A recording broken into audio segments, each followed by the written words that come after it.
শীতকাল মানে যে কম্বল মুড়ি দিয়ে ঘুমানো তা কিন্তু নয়। শীতকাল মানে হলো বাঙালির বিয়ের সিজন শুরু হয়ে যাওয়া। আচ্ছা, বাঙালিরা শীতকালকে কেন বিয়ের সিজন হিসেবে বেছে নেয় তোমরা কি বলতে পারো? So hello everyone, this is lima. আজকে একটা অন্যরকম বিয়েতে গিয়েছিলাম আর সেই ভিডিওই তোমাদের সাথে শেয়ার করছি। মা মেয়ে সুন্দর করে সেজে রেডি হয়ে চলে গিয়েছিলাম বিয়ের ভেন্যুতে। আজকের বিয়েটা ছিল প্রবর্তক ইস্কন মন্দিরে।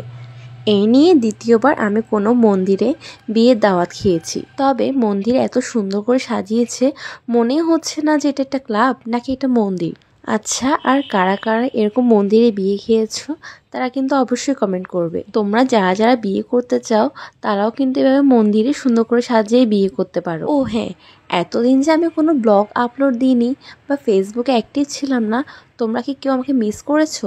দেখো সেদিন আমার মাকে কতটা সুন্দর লাগছিল। মায়ের এই লুকটা আমি ক্রিয়েট করেছিলাম। দেন আমাদেরকে ডিনার করার জন্য টোকেন দেওয়া হয়ে গিয়েছিল। তারপর আমরা চলে গিয়েছিলাম ডিনার করতে। সেখানে অনেক রাশ ছিল। যাই হোক, এরপর আমাদেরকে একটা সুন্দর ওয়ান টাইম প্লেট দেওয়া হয়, একটা পানির বোতল দেওয়া হয়। আমাদেরকে ডিনারে সার্ভ করা হয়েছিল বাসমতি চাউলের পোলাও। মেনুতে আর ছিল পনিরের টিক্কা, সাথে ছিল ডাল। এই ডালটা আমার সবচেয়ে বেশি ভালো লেগেছে। তা পনির মশলা ছিল, একদম দেখো একদম ফ্রেশ পনির। আর ছিল কাশ্মীরি। তোমরা যারা প্রবর্তকে খেয়েছো তারা সবাই জানো কাশ্মীরিটা খেতে খুবই দারুণ হয়।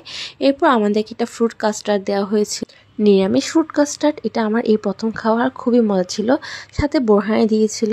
তো আজকে খাওয়া দাওয়া এখানেই শেষ। টাটা।